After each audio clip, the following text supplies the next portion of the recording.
سوچو کہ جب میرے نبی 12 ربی کہ جب کوئی اور غیر مسلم میرے نبی کے نام کی کوئی توہین کرے اس کو گستاخ رسول کہتے ہیں میرے نبی کی عزت آبروں پر اس نے دھجیاں اڑائی ہے، لیکن ہم خود ان کا نام لے کر چاقو سے کاٹ نہیں، یہ کیا نبی کی گستاخ نہیں؟ یہ کہ نبی کی شان میں گستاخی نہیں؟ یا کہ نبی کی عزت اور آبروں پر انگلی نہیں اٹھا رہے ہو تم؟ لیکن جب میں نبی صلی اللہ علیہ وسلم یہ آپ کا معاملہ ہے، ہم آپ کو نہیں کہتے، لیکن خدا کی قسم ہم نبی کے بارے میں کسی چیز کو برداشت نہیں کریں گے، آپ ہماری بات کو مانیں نہ مانیں، لیکن ہم یہ غلط چیز ہے تو غلط کہیں گے، کیونکہ میرے صحابہ نے یہ نہیں بتایا، میرے علماء نے یہ نہیں بتایا، ابو حنیفہ نے نہیں بتایا، کتنے بڑے بڑے امام مفسر نکلے، کسی نے یہ نہیں بتایا۔ آج سے 600 سال پہلے میلاد کا کوئی تذکرہ نہیں تھا، جلوس کا کوئی تذکرہ نہیں تھا۔ آپ جا کر علماء سے تو پوچھے، میں کہتا ہوں کہ صرف علماء دیوبند سے نہ جا کر پوچھے، یہ جو جلوس نکالتے ہیں انہی بڑے بڑے علماء سے جا کر پوچھے کہ ذرا ہمیں کہیں تو دکھا دے کہ جھنڈیاں نکالنا سنت ہے، جھنڈیاں نکالنا صحاباؤں کا طریقہ ہے، جھنڈیاں نکالنا علماء کا طریقہ ہے، جھنڈیاں نکالنا عاشق رسول کی نشانی ہے۔ خدا کی قسم آگے لے کر جھنڈا ہم چلیں گے، تم دکھاؤ تو۔ میرا نبی تو امن لے کر آیا تھا، میرا نبی تو محبت لے کر آیا تھا، میرا نبی تو اتحاد اتفاق لے کر آیا کہ جب 25 پوری کی پوری دنیا میں اندھیرا تھا، لیکن جب میرا نبی پیدا ہوا پوری کی پوری دنیا روشن ہوئی۔ کسی شان نے کیا خوب کہا ہے، وہ صبح ربی کی سحر کا اجالا، وہ صبح ربی کی سحر کا اجالا، وہ جس کو سویروں نے صدیوں میں پالا، جسے حق نے خود آپ سانچے میں ڈھالا، وہ برکت کا پردہ وہ رحمت کا جالا، وہ آدم تا عیسیٰ سبھی کا حوالا، فلک چاند سورج ستارے گواہ ہیں، زمین کے ہنسی سب نظارے گواہ ہیں، وہ آیا ہے جس نے جہاں کو سنبھالا، حسن کی نزاکت امنگوں کی مالا، وہ ہر نوری بشری سے بہتر و بالا، جو سمجھے تو کوئی اسے ہوش والا، وہ آدم نے اپنی نگاہوں میں دیکھا، وہ تخلیق قدرت کی باہوں میں دیکھا، وہ یوسف سے پہلے، وہ عیسیٰ سے پہلے، وہ یوسف سے پہلے، وہ نوح سے پہلے، وہ توحید رب کی سنانے ہے آیا، وہ امت کو سینے لگانے ہے آیا۔ کون سی امت؟ وہ امت جس نے رسول اللہ کی سنت کو چوراہوں پر ان کی دھجیاں اڑا دی، وہ امت جس نے مسجدوں کو چھوڑ کر شراب کے اڈوں کو عام کر دیا، وہ امت جس نے اپنی ماں کی عزت کو عزت نہیں سمجھا، وہ امت جو اپنی ماں کے ساتھ زنا کیا کرتی تھی، وہ امت جو اپنی بیویوں کی عزت نہیں کرتی تھی، وہ امت جو اپنی چھوٹی سی نادان بیٹی کو زندہ دفن کر دیتی تھی، اس امت کو وہ محمد عربی صلی اللہ علیہ وسلم سینے سے لگانے آیا۔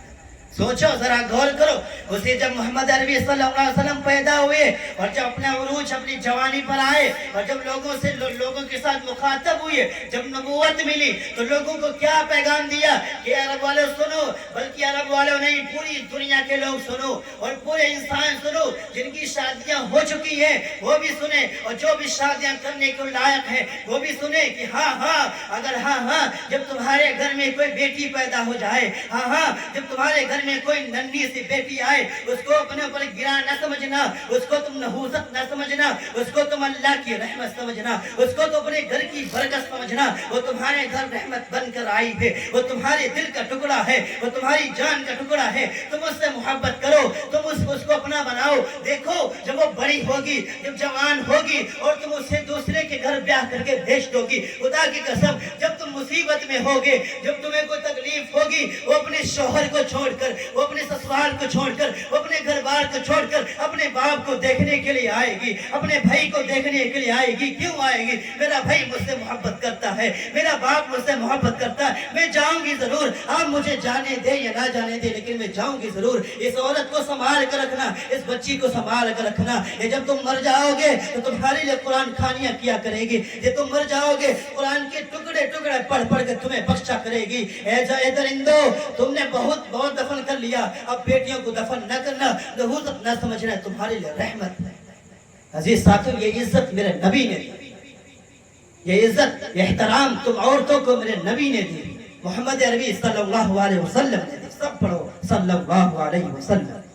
درود پڑھنا واجب ہے، فرض ہے۔ جب بھی جتنی مرتبہ نام آئے اللہ کے نبی صلی اللہ علیہ وسلم کا اتنی مرتبہ نام لیا کرو۔ اللہ نے ساری کی چیزیں آپ سمجھئے، اللہ نے نماز کو فرض کیا امت پر، بندوں پر فرض کیا، اللہ نے ساری زکوٰۃ کو فرض کیا، بندوں پر فرض کیا کہ اے بندو تمہارے پاس جب مال ہو تو زکوٰۃ دینا، اے بندو جب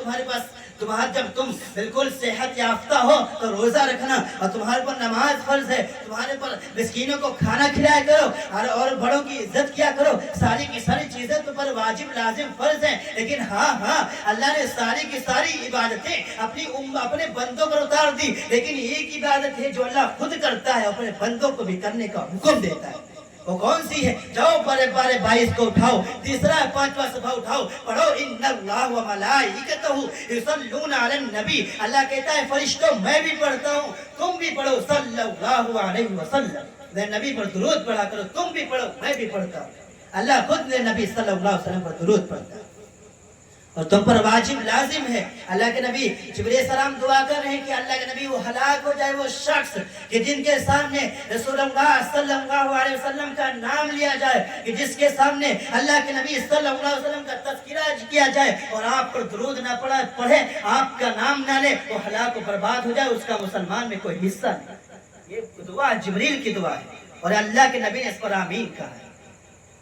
تو عزیز ساتھیوں تم پر کچھ نہ پڑھو, زیادہ نہیں, صرف صلی اللہ علیہ وسلم اتنا نام لے لیا کرو. جب کبھی بھی سنو حدیث, مسجدوں میں بیٹھ کر جب حدیث سنا کرو تب بھی صلی اللہ علیہ وسلم, کہیں بھی تذکرہ نبی کا سنو صلی اللہ علیہ وسلم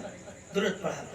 تو عزیز ساتھیوں میرا جو موضوع تھا کہ اللہ کے نبی صلی اللہ علیہ وسلم جب دنیا میں آئے تو سراسر صرف حیوانیت تھی, پوری کی پوری کو انسانیت سکھائی, دین سکھایا, سب کچھ بتایا. اس کے بعد سارے کے سارے احکام میرے نبی نے بتایا. آپ پورے نبیوں کے طریقے کو اٹھاؤ, عیسیٰ السلام کے طریقے کو جب اٹھاؤ گے تو عیسیٰ السلام کی طریقے میں آپ ہر چیز پائیں گے, شادی نہیں پائیں گے. آپ کسی بھی مذہب کے طریقے کو اٹھاؤ, نبی نے پوری کی پوری قوانین نہیں لائے, لیکن جب میرا نبی آیا اللہ نے فرما دیا الیوم اکملت لکم دینکم واتممت علیکم نعمتی ورضیت لکم الاسلام دینا. کہ اللہ کے نبی اے میرے محبوب ہم نے تو پر دین کو مکمل کر دیا, اگر اس میں کوئی زیادتی کرے گا وہ بھی کافر, جو کمی کرے گا وہ بھی کافر,